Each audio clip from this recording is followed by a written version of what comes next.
Hey, everybody. Larry, Fort Worth Memories Museum and Group, and all of our other groups. It's Tuesday. It's 10 o'clock. It's Hometown Heroes. Rick and Mary have a special guest. So, y'all got the show. Good morning, Larry. Good morning, Mary. Good morning. We do have a special We guest. do. This is Liberty Phillips. She has the distinction of being the youngest guest we've had. That's right. And I don't know how old she is, but I'm sure I've got some cowboy boots that are older than she Yes, is. I'm sure you do, but it's not polite to ask a lady her age. That's why I don't know how tread old lightly. she is. And she came in from San Antonio today, and her mother's back in the gallery watching the show. She drove her up because today you're flying out to Normandy. Yes. And you're going to go there and jump out of a plane. I'm going to jump out of a C-47 on D-Day, which is just like a dream come true. Very excited about that. I bet it is. Yes. So I got my jump boots on and they weigh about 15 pounds. I'm going to clunk through the airport. You have to unlace those to go through security. It takes so long to unlace them. I'm just going to, it's going to be rough. Well, you need TSA pre-check. I do. I should at this point. Liberty's no strangers to Mary and I. Right. She's a roll call member, and you've probably been going to roll call longer than we have. She has, because she was there the first time that I ever went to roll January call. 2015, I think, is the first time I went. Yeah. So and think about it, how often she's up here almost every lunch, and she comes up from San Antonio to come to the lunches. Her car knows the way. Yeah. Put it on autopilot. I just get on I-35, go to sleep, drive up. It's good. But yeah, it's like family up here. So I love it. You're a historian. Yes. And you're an educator, I guess. You're educating some kids. Now I am. Yes. I did not expect that this would happen, but yes. You have two nonprofits, Operation Meatball and Bridge to History. Yes. Bridge to History. And that's exciting. It is. Operation Meatball, you started with your sisters, Faith and Jubilee, correct? Yes. Okay. Started that when we were in high school 9 years ago. Next year's are 10 years. And the funny thing about that is it was supposed to be 3 years. We started it. Faith was 14. Jubilee was 16 and I was 17. I'm 26. So, okay. So, I didn't have to ask. But we started it and we're like, we're going to do this while we're in high school. We've got the time. We're good. 3 years. That's all. And then, Stockholm syndrome. You meet people and you're like, I love this. It's not exactly Stockholm syndrome. It's our joke, but we love it. You know, after 3 years, we're like, you can't just stop. You've made all these friendships. You've built all these relationships and there's still too much to do. So we had it on probation for a year or two. We're like, we'll try another year. And so here we are almost 10 years later, still doing everything. So it's wonderful. It's been the best part of my life. Yeah. So why don't you tell, because folks out there probably don't know what Operation Meatball is. What is that? Yes. So first I won't apologize for the name because it's a ridiculous name. It was temporary, but it ended up sticking. And I'm kind of glad because the vets have remembered it. Like I used to have a vet from Waco call me up and be like, how the Meatball girls? So Operation Meatball started. It was like a life enrichment program for vets. We put on USO programs and shows. We did oral history collection. We got vets connected with other groups. Faith sings she sings very well. She has a beautiful voice. She's a jazz singer now. She has her own little band in San Antonio. And we would put on just programs all over at reunions. And that's how it started. There was a mail call aspect where we kept up a correspondence with a couple of hundred vets. So I have like 30 binders of letters from vets, which is really precious now that they're gone. And these are World War II vets. These are World War II veterans, and they're all handwritten. And sometimes they're telling stories about their life and sending pictures. And that kind of snowballed on its own because it started out as I'd say, hey, give me your address and I'll just send you a note. And then before that, I've been having like years of correspondence with these vets. And then that's hard because then you get a letter from their family down the way saying, "Oh, we're really sorry, but Dad passed away." But I have really the binders are very precious to me. If my house burns down, I'm grabbing those binders. So OM was life enrichment, getting the vets together, mail call for even before Operation Meatball. I've been taking vets overseas to different locations. So I've gone to Iwo Jima. Gone there one time or several twice, times? Okay. Taken vets over there twice. Taken vets when I was 14, that a little bit before OM. So it's like there's different stages of when I got into this whole world. When I was 8 is when I went to my first Iwo Jima reunion. And that kind of put the seeds in my Washington? head. It was in Texas. Okay, Wichita Falls or Fredericksburg, because they have an Iwo Jima or had an Iwo Jima, Southwest Iwo Jima reunion in Wichita Falls. A little bit too. I love that. I was really sad when they discontinued that. What got you so interested in a young age to do that?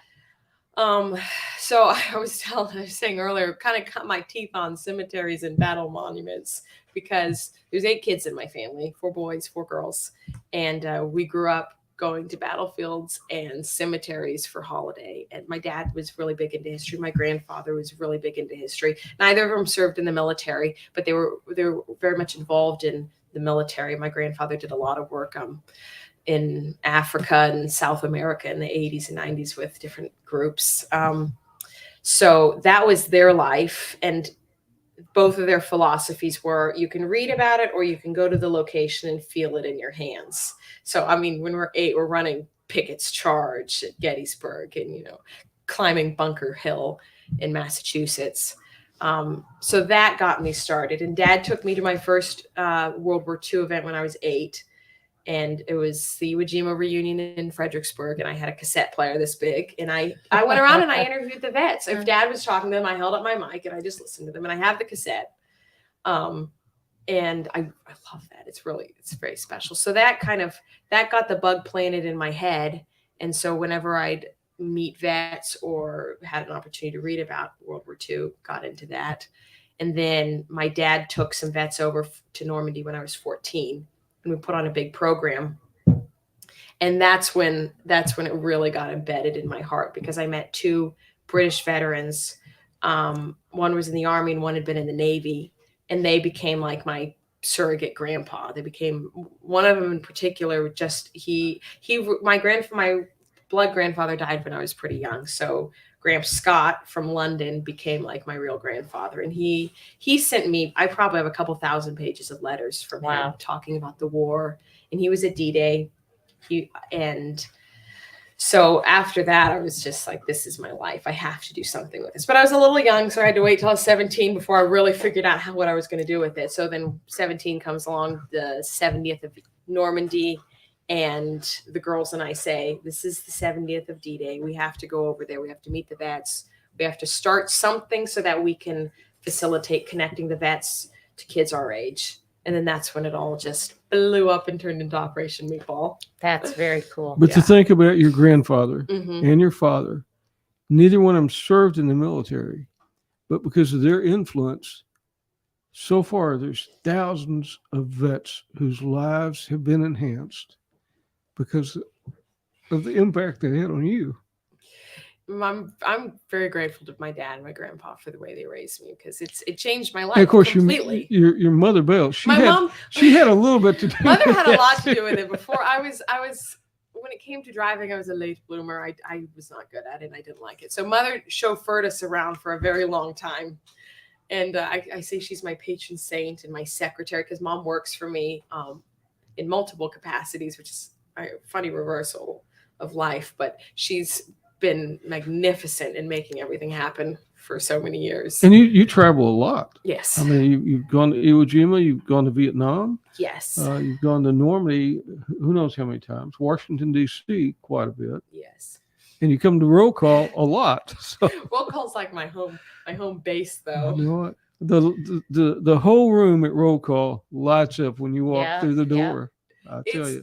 And I don't say this just because y'all are here. I tell people all the time that roll call's been like my pillar of foundation for years and years, because the most precious friendships and relationships I had have come out of that. And the impact roll call has had, the reach it has, it's been life-changing. We got invited to it initially because I knew an Iwo Jima vet, and he called the organizers and said, hey, there's these girls in San Antonio, have them come up.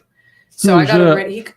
Bill Schott. Now, this is who I thought it was. Yeah. He was a character. I loved Bill. So Kevin called me up, and it was a random number. I was like, okay, whatever. And he calls and he's like, Bill Schott says you should come up. So we all come and we'll faith sing, and we did. And there's been a lot of events in my life which are one-time things. So many things have said, okay, we're going to do this once. So we came up to roll call once, and we're like, oh, we have to come back next month, and then you're addicted. So yeah, we often tell people when they go, well, everyone tells me all the time I should go to this, but I just haven't made it.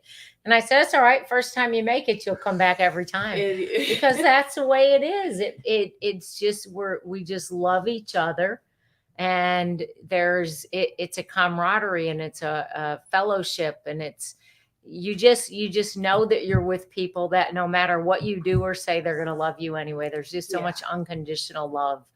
And it's powerful when you have 400 to 500 people in a room. And you have all of that unconditional love. It's just something. And obviously it wasn't that big then, but it has. I mean, we have grown exponentially over. We were really busting at the seams. Over 1,400 people over 1,400 on the roster. That's incredible. Yeah. When I started doing the roster in 2017, I think we were probably somewhere around 400 or 500 people on the roster. The growth is massive. Yeah, it's crazy. Oh, wow. Like we don't even go out and advertise anymore because the members just bring, I'm bringing a new vet. That's a blessing and a curse. It's like, we still have to advertise because it takes money to run the organization to feed the veterans. So our biggest thing is, just like every other organization faces, is having those sponsors that are willing to pay for the veterans to have that free lunch. Yep. As I was going through, I went through your Facebook page and looked at pictures and saw all these veterans, all these World War II veterans that have been touched, their lives have been touched by you. And I saw so many of them that I knew that aren't with us anymore.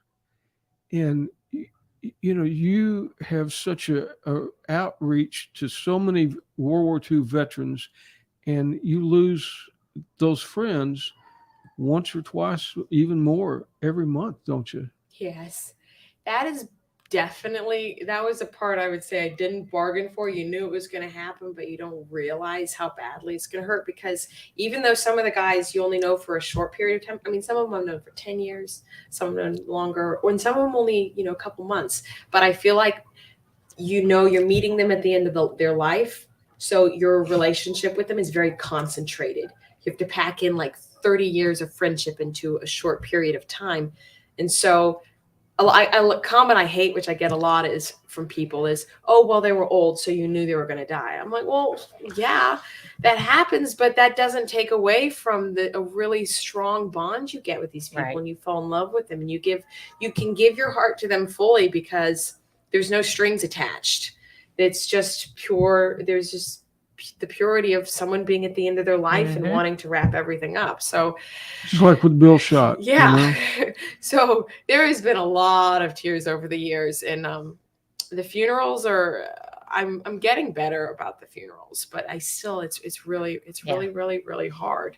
It is. And when I think I'm getting to the point where my heart is cold enough I can handle it, then I go to another funeral and it just melts. Yeah. Again. And the reality is you hope that your heart never gets hard where you don't, it's like, every time we see those guys, we were with Bill McIntyre yesterday at the 94th anniversary or 95th annual 94th. ceremony at Mount Olivet, and he went to lunch with us afterwards. And and when we were leaving, when I was getting ready to take Don back home, and I gave him a hug, and he'll be 103 in July. That's amazing. And I gave him a hug, and he said, "I love you," and I said, "And I love you too," because that's that's that relationship. Like you said, you don't have to know them very long, and there are no conditions.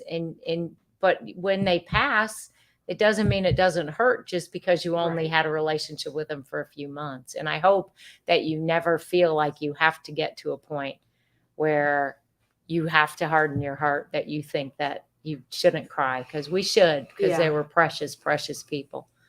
And they don't Yes. ask anything of us but just to hear their stories and love them. Right. But and that's the thing is they don't ask No, ask for a lot. they don't want at all. anything.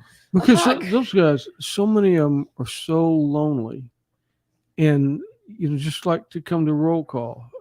Most of the old guys are the first ones there because that's someplace they can go. Right. Or like Don Graves, he goes a lot of places, but a lot of times he'll call and say, "What are you doing, Don?" "I'm just watching TV." "Well, you want to go?" So, sure, Don. You don't want to pass up a chance to Right.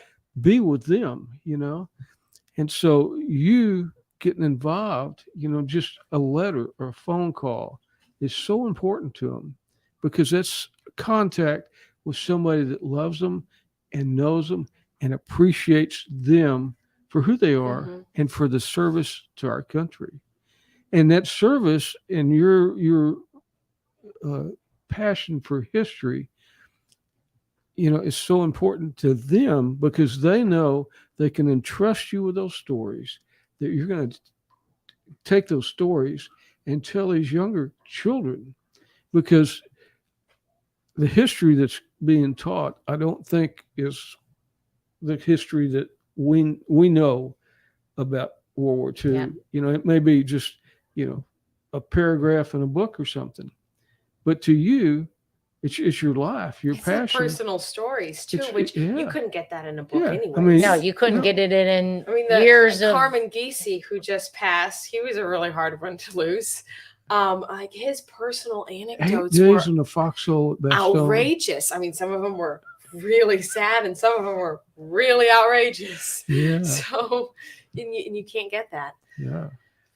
And so, one of the goals and objectives of Operation Meatball and history, the Bridge to History, is to pass those stories on.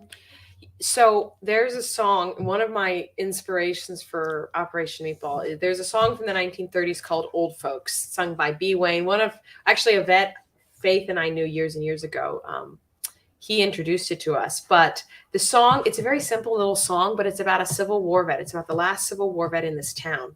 And I get chills every time I think about this song, because it's so meaningful in connection to my life now. So it's about the last Civil War vet, his little idiosyncrasies. He leaves a spoon in his coffee. He tells funny stories. They don't really know if he was on the blue or the gray, because it kind of changes. He says, he was with Lincoln at Gettysburg, but he was fighting so there's these little things, but he is a staple of the town. And then one day he's going to be gone, and the children are going to have old folks. So the song is memorializing the last Civil War veteran. And I'd wanted to meet Frank Buckles, the last World War I vet. And I had a letter and everything to write. I had written out. I was going to send him, and he died. I don't remember how old it was. I think it was about 13 or 14 then. And I was like, that's the last World War I vet.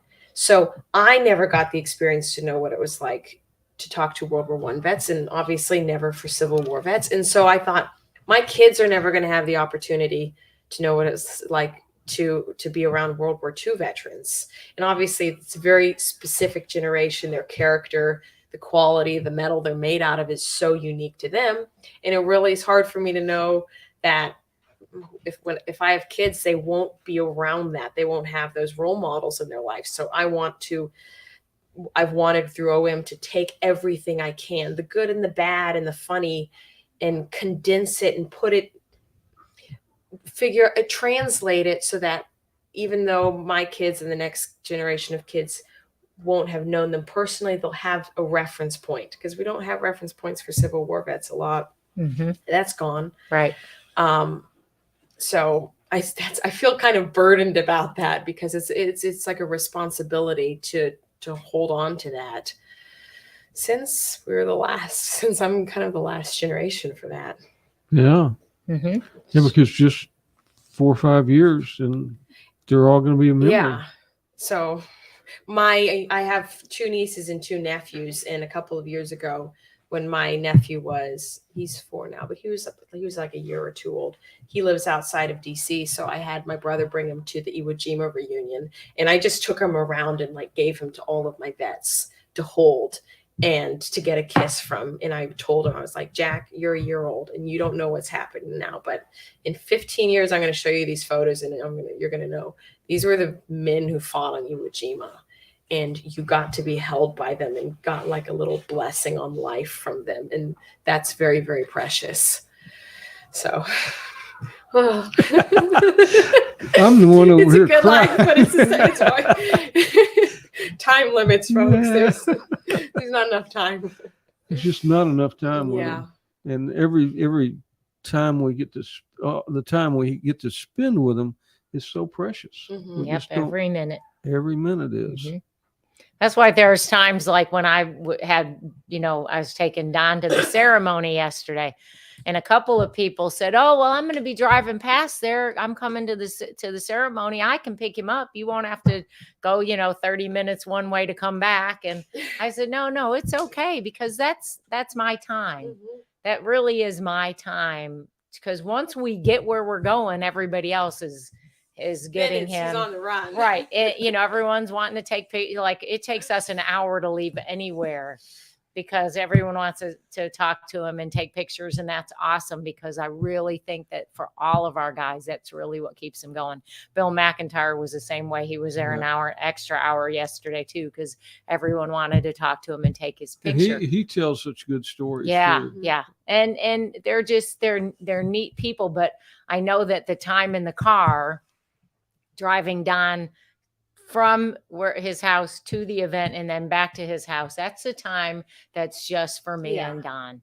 So many times with Don, I mean, we don't talk about Iwo Jima. You just talk about other Mark stuff. Donahue and I took Don to Pensacola a couple of years ago, and we drove down there. So we were in the car all day, and I told him about 9 o'clock that night. I said, everybody thinks that, that knows that we're on this trip, thinks all we've been doing is just listening to stories about Iwo Jima. And until I just said those words, this is the first time we've mentioned it. You know?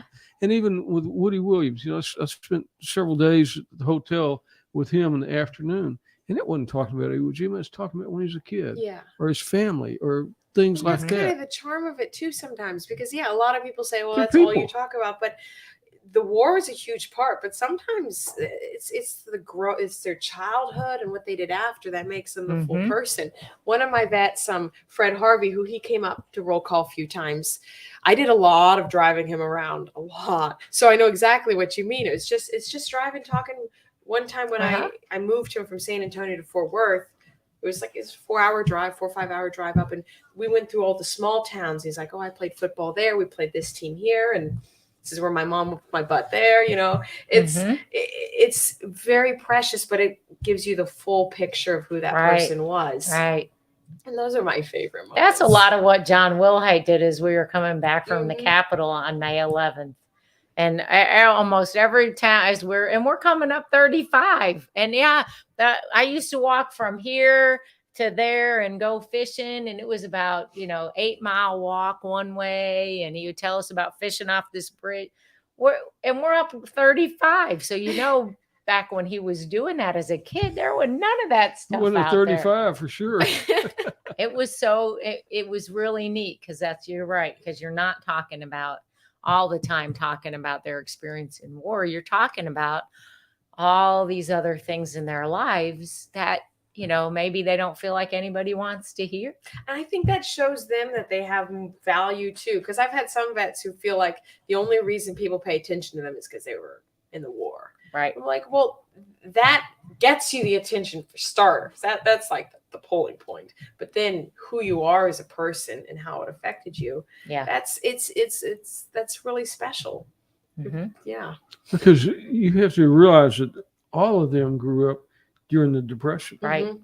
And so some of them going into the military had a It's better great life. Big step, Yeah. a better life. Yeah, for Fred him. was always like, we were Right. so poor, our pancakes are one-sided. Yeah, but think about that they probably ate better. They knew they had clothes, they had a bed to sleep in, and Probably got seen by the dentist for the first time in their life. right, you know? right. But Which is yeah, really hard they to- they that were whole depression. Reality is hard to fathom when Yeah, we walk in, turn on the lights, leave the lights on all day, turn on the AC, all that stuff. Yeah. Leave the water running, take a long shower. yeah. But you hear a lot of them say, well, we were depression kids, and you're right. There's such a difference in the life and how they grew up. The military probably was a big turning point. I mean, Barney Baker, that was a turning point in his life. Several of those vets, it really changed the trajectory of their life after service. So it's amazing to think about. Now today you fly out to Normandy. Yes. How long will you be there? A week or so? Yeah, I'll fly back next Wednesday. Okay, so fly back. Next, and you're going to jump one time or multiple times? I'm slated for one. I'm hoping. I mean, not that I want anyone to cancel their own jumps. I'm hoping that there'll be a couple slots open because I'd love to get as many in over there as I can. I'm supposed to jump in Carrington, that's where the 101st came in. So I'm very excited about that, though. But you got the 82nd. I know, I'm repping 82nd. 82nd is my home team. So I've been advocating the 82nd in Normandy for years because I love Band of Brothers. But sometimes it's I feel like that's all people know over there. I'm like, hold on, there's some pretty amazing people in events that happen. So, but I'm jumping 101 territory. Hopefully won't land on any buildings. Or get caught in the steeple or something of the church. I almost saw that happen to another jumper the first time I was over there. And as a civilian at the time, that's cool. You're like, oh, the paratroopers, they're right here. They're going to land right on the square. They're going to land on a building. Now as a jumper, that's like a nightmare. You want to be around there. It's horrifying. You can't control those chutes like you can those. No. So it's not like the regular Army, the T-11s, which are just, you have to like climb up the lines. The ones with the chutes we jump do have steering toggles. So you have some form, but they're round canopies. So, it's relative how much control you have. there's a picture up right now of you getting ready to jump. Yes. So counter to what most people say, my favorite part of the jump is when you walk out and you get caught by the prop blast and you get sucked down. And it's 4 seconds of just being thrown. And you have it's the 4 seconds where your canopy is deploying and you're in a very tight body position and it feels amazing. And you see your feet. And then you see a lot of other things. And then you see your canopy. And that's the best part. That's the best part. Yeah. It wouldn't be good not to see the canopy. That's right. You have a reserve chute, though. Yes. Yes. You have a reserve. And I pack my own parachutes. But you're not allowed to touch the reserve, only a certified rigger. So I'm actually working on getting my rigger license so I can pack reserves. And I think that's what Robin Aiken, she was she brigadier general, but she was one of those packers that packed his parachute, the rigger. It's a neat process. Yeah. It's very cool because you realize you will have complete control of someone or your own life.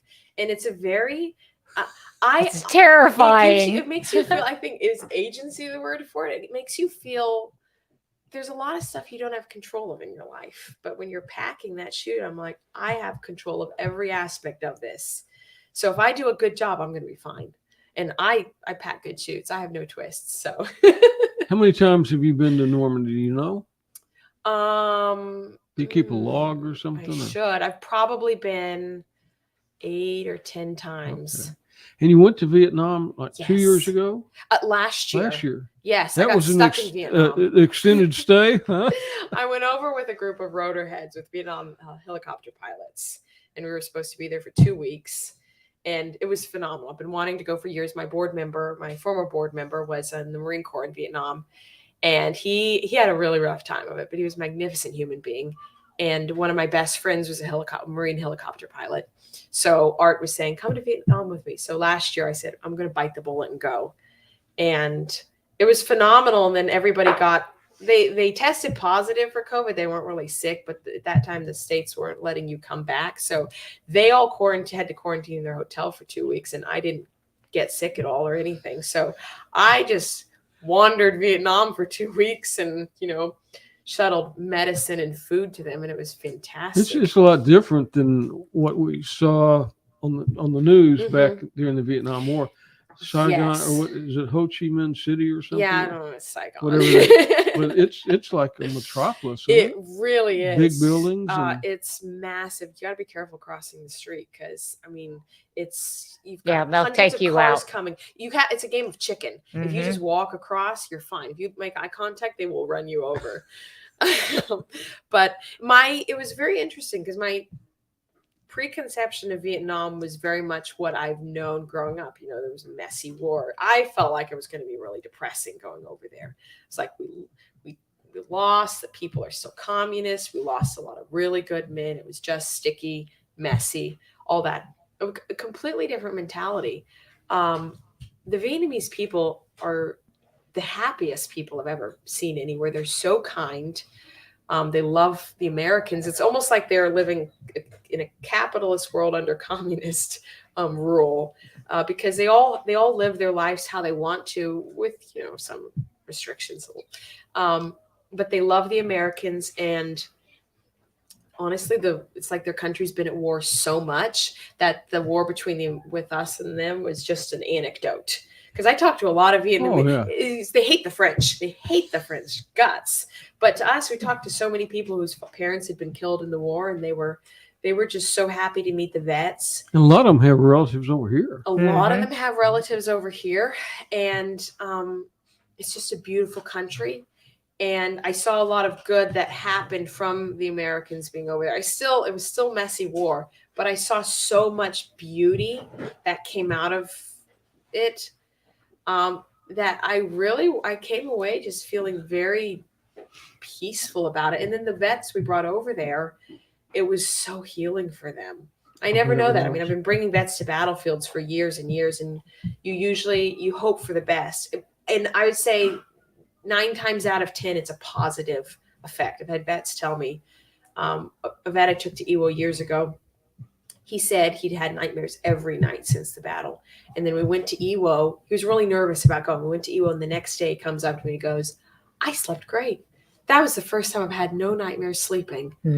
And he saw it differently. Now he could remember it differently. Exactly. You're overriding the memories. You can't erase them, but you're overriding them. So I saw that with the Vietnam vets, which is why roll call, I've been talking to some of the guys who've been saying, hey, Mustache Man, Bill Henry, come with me. Come to Vietnam. I think some of these things will be really good for you, because it's not just overriding. You're seeing how much happiness there is now, and how kind everyone is, and how much hope there is in the country.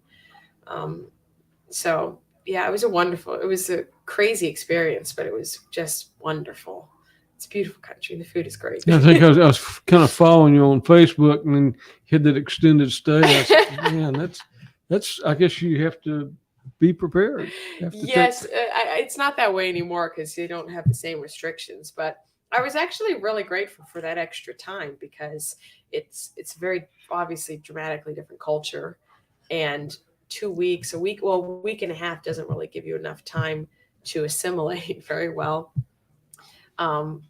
But by the time we left, my visa expired the day after I got home. Oh my. So I was like, I'm getting out of here one way. I'm getting deported, or they're letting me go home. But it's also the safest country out there. You can walk, you can go anywhere. The crime rate is really, really not. I had some friends that lived in Moscow, and that's what they said. They felt a lot. This was 20 years ago. Russia? They said they felt a lot safer living there than they did walking on the streets of America. Oh, that's so inspiring. I wonder if they'd say that today. I don't know. I don't know. San Antonio's crime rate's gone up a lot, so it might still be that way. Yeah. Well, tell us about Bridge to History and how that got started.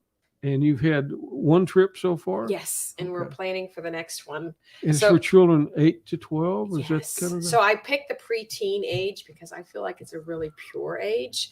They aren't distracted by technology or boyfriends and girlfriends or drama, none of that. They're there because they love history and they want to play on bunkers and dress up and learn everything they can.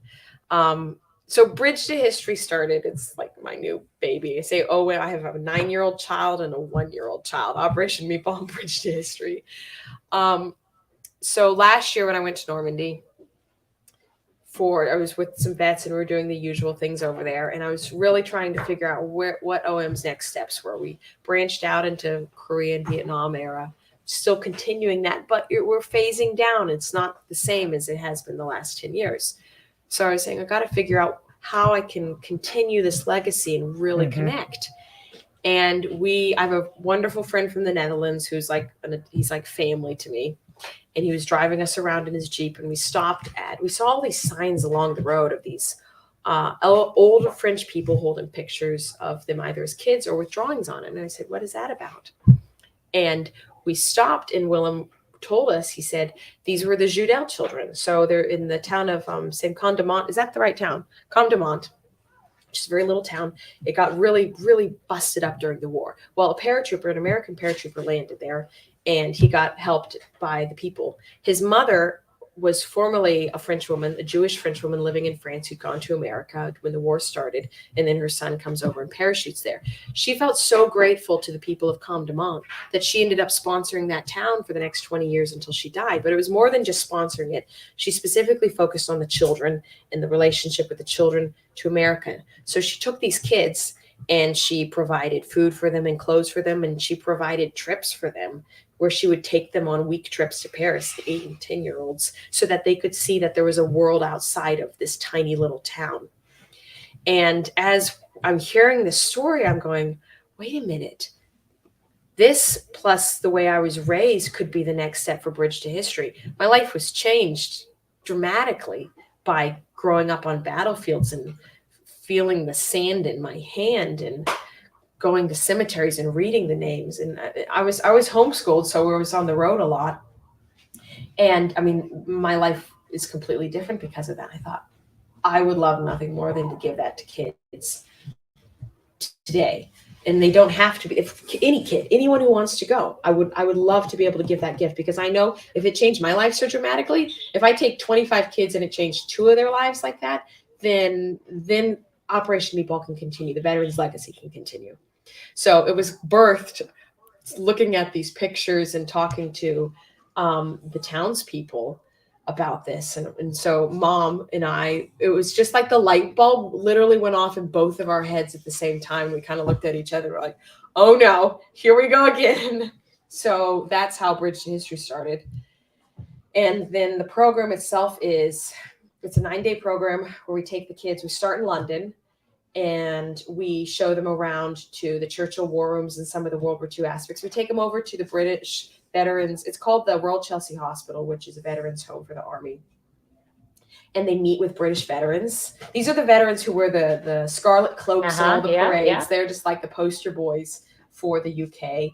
And we give them a really good starting ground in England.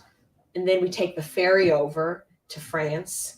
And we chose to do the ferry route because we're like, come on, kids, this is like a true. Goes across the English Channel, doesn't it? So we started out, and we have sunrise on Sword Beach, which is just amazing.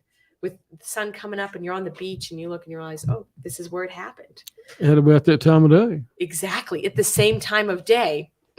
And from there we take them all over Normandy to all 5 beaches, make sure they get sand from all beaches, to the cemeteries, took them to a British cemetery, Canadian cemetery, American, and the German cemetery. So the American cemetery, so that they can see this is the sacrifice. This is what sacrifice looks like. But also this is what hope looks like. The American cemetery is so beautiful, and it's sad, but it's hopeful. The British is similar. These are our allies, but we take them to the German cemetery because we say this is what the cost of war looks like. This is what happens when you lose. You see 4 or 5 Germans buried in a grave together, 14 years old, 12 years old. Oh my! And we talked to the kids and said, these boys are buried thousands of miles away from their home, and their parents probably never found out what happened to them.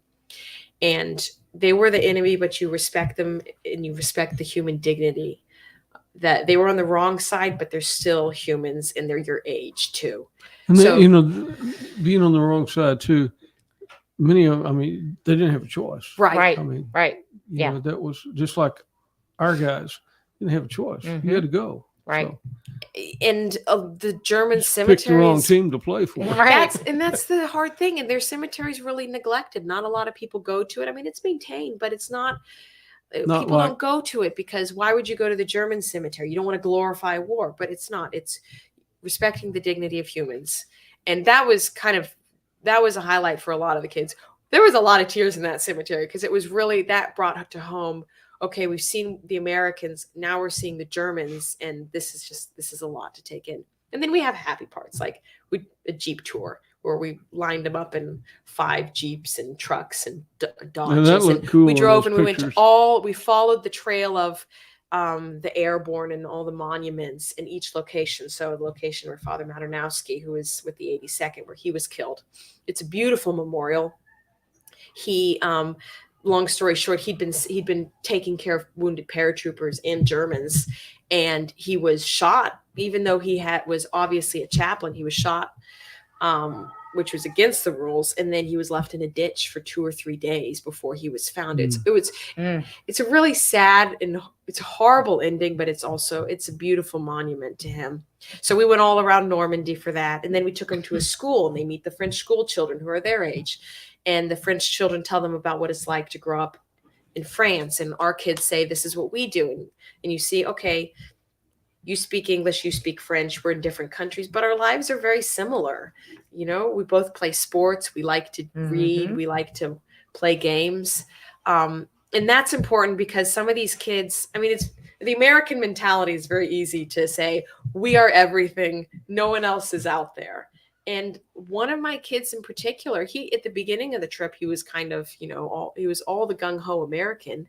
And at the end of the trip, he was like, oh, we're not the biggest people out there. There are other people who have parts to play in this world. And I feel bad that he felt bad that he'd kind of been, it was all bravado. It was like, okay, there were other people in this war. It's like, yes, it's a team effort.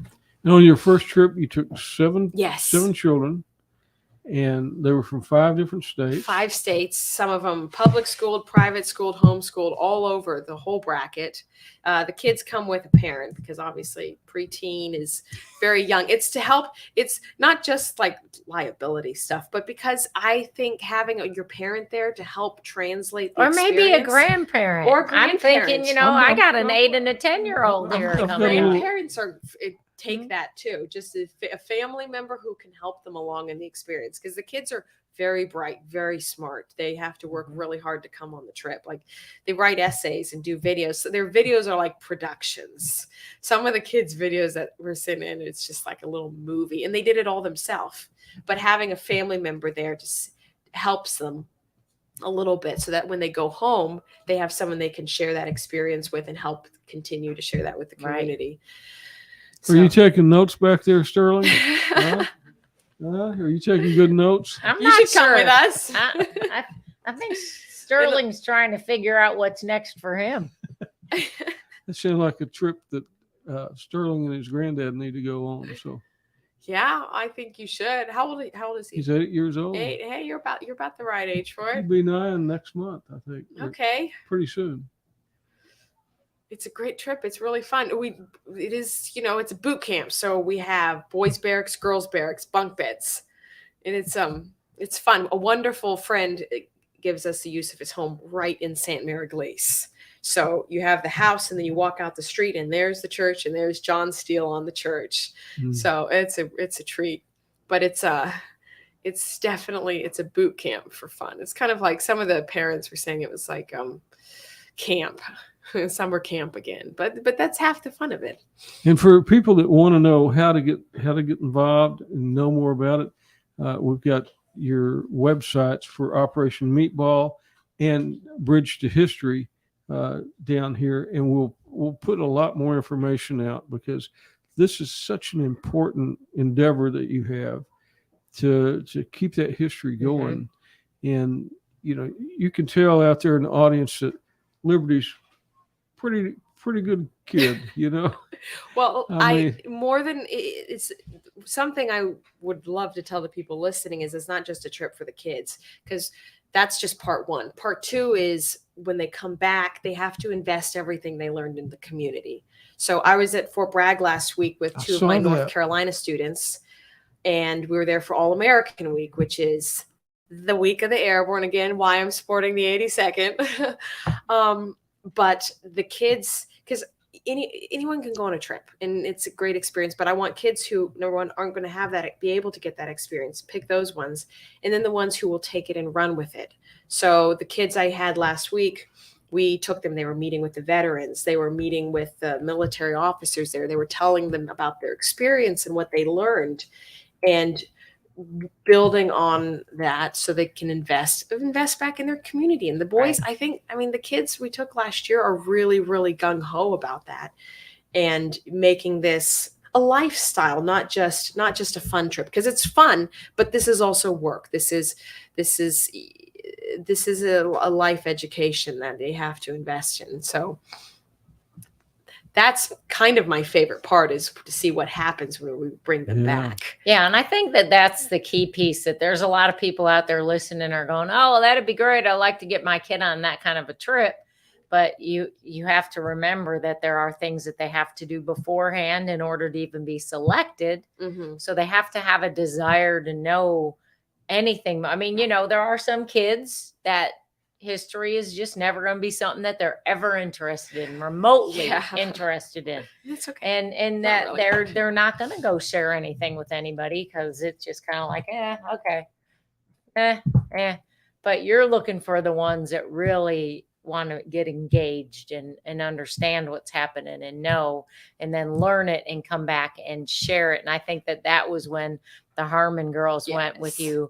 It really excited me that they were going to come back and they were going to share, because they've been volunteering when they're not in school. They volunteer at roll call. And they've grown up around all these great people. And so they understand why that's so important. And I think that's what I found really neat about it, was that there was more than just, we're going to go on a fun trip. Right. Yes. And I just found a photo. My youngest sister just graduated. She's 16, but she graduated early. Overachiever. But I found a photo with her and the Harmon girls from years ago at roll call, and they're just baby faces. But that was awesome having them, because we've grown up with them. They grew up with all the vets, and then they went over and saw the locations of those vets. And so now they come back to Fort Worth, and it's going to be a big part of their life, I think. Mm-hmm. Yeah. So do you go to civic groups and organizations and talk about what you do? Is that something you do? Yes. So we've been talking with any local groups. The kids have been going to their schools. Adam, one of the North Carolina kids, he's been talking at all the schools. He's privately homeschooled now, but he's still going out to his old schools. He's been talking to veterans groups and the civics groups, and just anyone who's interested in listening. And I mean, when they hear there's a 10-year-old who wants to give a talk about history, they're like, okay, let's see what this is about. Yeah. So when's your next trip? The next one is slated for October. Okay. The dream is to have 2 a year, a spring and a fall. I mean, ideally, if we get good sponsorship, I could have more than that. I have so many applications for this fall trip. Last year, it was the starter trip. We had a good number. This year, I have so many. It's really heartbreaking because I can't bring them all. Right. I want to, and they're all excellent. Like the kids' essays and videos are so good. And one of the kids, he's built like a whole trench and fort in his backyard. Wow. He's got the German sector and the Russian sector and the American, and he built it all from scratch. Wow. So I'm like, how can you say no to these kids? This is their life. Because you want to just give them a little something to push them, just encourage it, because that's part of it. Is history kind of attracts nerds. A lot of us are a little bit on the nerdy side, and sometimes people make fun of that, especially in school and such. So I want to encourage that and foster that. So yes, the more sponsorship we end up getting, the more kids I can bring and the more programs we can do. But for starters, we've got one in October. So what's the cost about So the cost for a parent and a student last year's 5, this year is going to be about 6,000, but that's 6,000 covers a parent and a student, and that's 9 days in 2 countries and bed and board and food and activities and everything. The airfare too? Everything, yes, which is really wonderful. I have a lot of friends in Europe who are so kind to try and help and make everything happen as economically as possible. So once you get over there, like transportation and stuff, some of that's handled by it's people over there? facilitated. Yeah, some of it's covered and some of it's a lot of people say, okay, I'll reduce my rate for you because I really want to make this happen. But I think 6,000 for 2 people overseas, considering the time, pretty inexpensive, is a And pretty good deal. to get a Right. dose of history like that. Right. Right. It's so hands-on. Like It's not each like of the going on a locations, the kids are running around tour the bus or bunkers. something. I mean, Right. this is a There's hands-on. minimal tour bus time. There's maximum. Okay, boys, you go up into the bunker. When we went to Omaha Beach, my wonderful friend Flo Plana, who came to Roll Call many years ago, he has a history tour over there.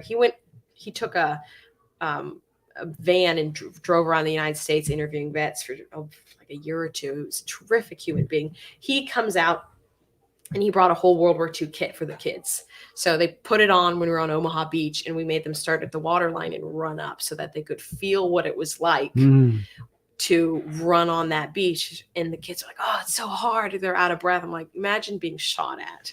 So minimum bus time, maximum activity time. That's cool.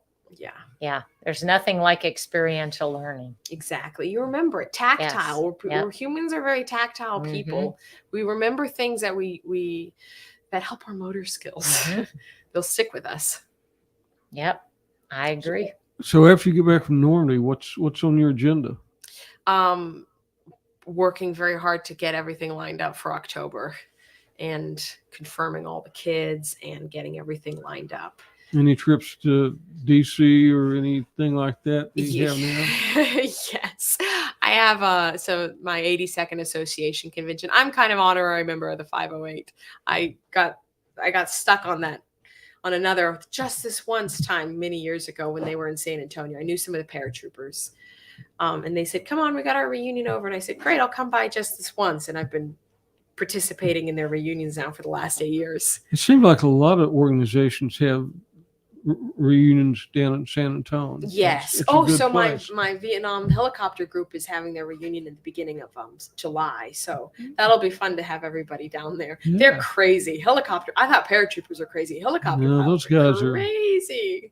They were telling me just stories which it sounds like Wile E. Coyotes, ridiculous things. So Yeah, I was in a medevac unit at Fort Sill, and all the pilots had just come back from Vietnam. oh so boy. they were amped up pretty high. Yeah. I mean, I've had stories of them like bouncing their helicopters off rice paddies trying to get away from the VC, or balancing one wheel on a rock while they're loading people up. And I'm one of my friends who he came up and spoke, General Brady. He came up and spoke at Roll Call. He was in I was Vietnam with him with us. last week. Yeah. So He's a fabulous human being, but again, another crazy helicopter pilot. So yes. Yeah, Lot they of did what they stories. had to do to, Mm-hmm. get as many people home alive as they possibly could. Yeah. And how about your brothers and sisters? Are they the younger ones involved? So my whole family has been involved since the beginning in various, and it's ebbed and flowed a little bit. It was started out with it was the 3 older girls, because Virginia participated too, but it was primarily Jubilee, Faith, and me. And then Jubilee's married now. Jubilee, we lost her when she went and met a Marine and got married. And they have a baby who Okay. is terribly precocious for her age. So Jubilee was with Operation Meatball until that happened. And Faith took a little time off to work and work on her music, but she still works with Operation Meatball, singing and doing some of the local programs with the vets. She's going to be over in Normandy because she's singing over there.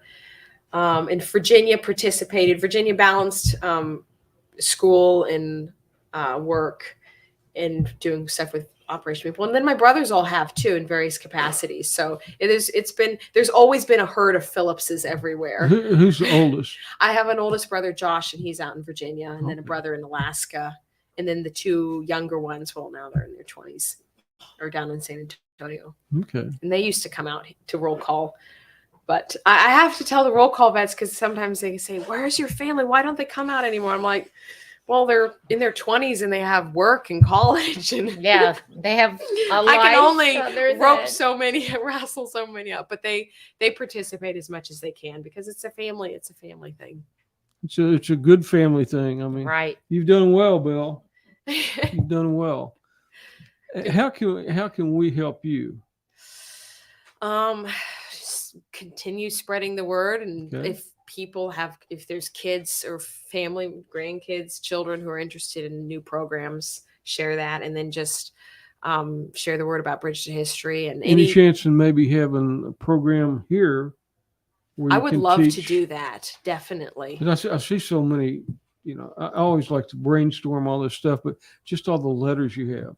I mean, that would be fantastic to start having just a little Facebook deal or something Mhm. where you read those letters. That's a really what to do with the letters has been my quandary for many Yeah. years, because there's so many of them. Yeah. But that's a great idea. I've been batting around with a couple of the mothers who kids who brought about having them come to roll call one of these days, having them have like a little B2H reunion so they can come and see my turf and my vets and everybody like that.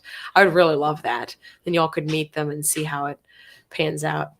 But be sure and go to your website Yes. for Operation Meatball and for Bridge to History. Yes. And Facebook, there's Operation Meatball and Bridge to History Facebook pages too. And at the end of this today, we're going to play a video. We'll say goodbye, and then we'll play the video about Bridge to History, because it's an incredible little video. I mean, I'm glad you liked it. that's good. Shout out to Honor, my brother, who's a whiz at things. He did good. I'm technologically challenged. I had a flip phone until they pulled it out of my hands. So, But it's been a real pleasure to have. I think today's podcast is the most excited I've been about any of our guests that we've had, just because, I mean, here's the future. Right. Here, you're going to carry the torch. We'll pass it on to you, but you're going to carry the torch to tell others about these great men and women that have served our country. So. Well, and thank you all for having me. Roll call has played such a massive part in my life, and I tell this to people every week. I talk about roll call because it's been a huge part of my life, shaping it and the people here. So I'm really grateful for y'all having me on. It's a great organization. Talk about my pet projects. What other things are you do normally besides jump? Will be meeting with people to talk about Bridge to History, because there's a bunch of folks over there. One of my friends, Maurice Renault, he's the son of the wartime mayor of St. Mary Glace. And Maurice's story is amazing. He was 2 years old when it happened, when the war happened. And he's made sure he's been at every single anniversary since, except for one. And so there's different people there who, I'm hoping to talk to see about connecting with the kids. And a couple months ago, the French consulate invited us to New York, or the French consulate in New York invited Operation Meatball out to talk to them. Cool. And I was like, okay, this is nice. This is great. But I wasn't sure of the extent of it. And then the president of Normandy was there, and I went up and introduced myself, and I said, I'm Liberty Phillips with Operation Meatball. And we went, Operation Meatball, I know about that. You bring the kids over. When are you bringing more kids over? We're really excited about that. I was like, okay. President of Normandy knows about us. You're famous. This is, exciting. So very cool. That's so cool. Yeah. Well, we've enjoyed having you today, and we want to have you back.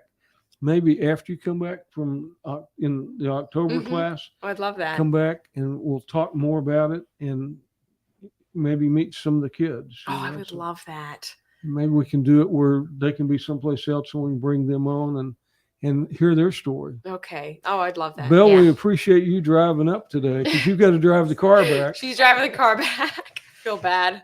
And yesterday was Memorial Day. Mhm. So it's a very special time for all of us here because, to honor those fallen. We just know the ones that survived, Right. but to honor the fallen. And we went to Mount Olivet Cemetery for the Fort Worth Memorial.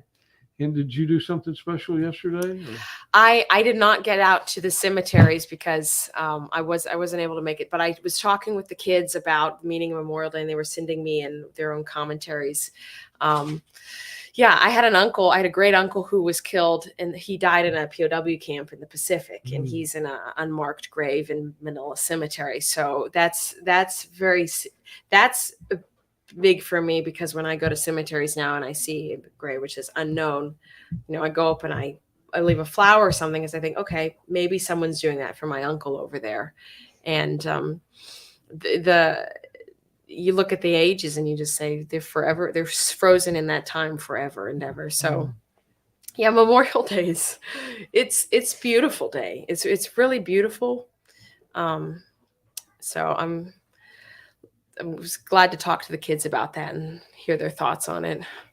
Very good. And then when I get back, I can go to the one. There's actually one of the graves at Fort Sam where I am is for Jose Aguillon. He was in the paratroopers, and he was killed.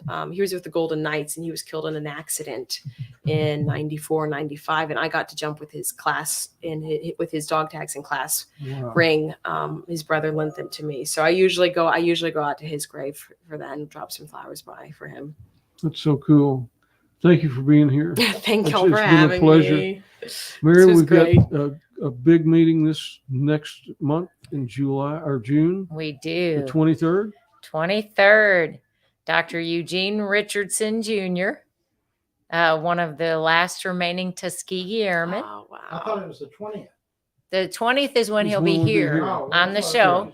The luncheon's on the 23rd, and the RSVPs for that should open sometime next week. So keep an eye out for that. Obviously, we want to get maximum participation out of our veterans. So we want to try to figure out how to open that. We're not on base, so we have limited capacity. So RSVP now. So once we open the RSVP line, of course, we want to make sure that we give priority to our veterans, and then and of course their family members, and then we'll open it to the folks that are non-vets that are just friends or just interested to find out what we do. But because of the capacity, then we know this is going to be one that everybody wants to come to. We're going to have to figure out how to make sure that we don't turn away veterans for folks that have not served. And that's just going to be a little bit of a tricky widget for us as we try to figure that out. And then we have him planned to be here on our podcast on the 20th. Right. And we talked to the mayor yesterday, and we've got the proclamation paperwork in. So hopefully everything's going to work out. So the mayor will be here and do the proclamation for Dr. Richardson right on the show right here. Yep. And he's going to go to Hope Farm on Wednesday. And we had Sasha Dawson, the Hope Farm executive director.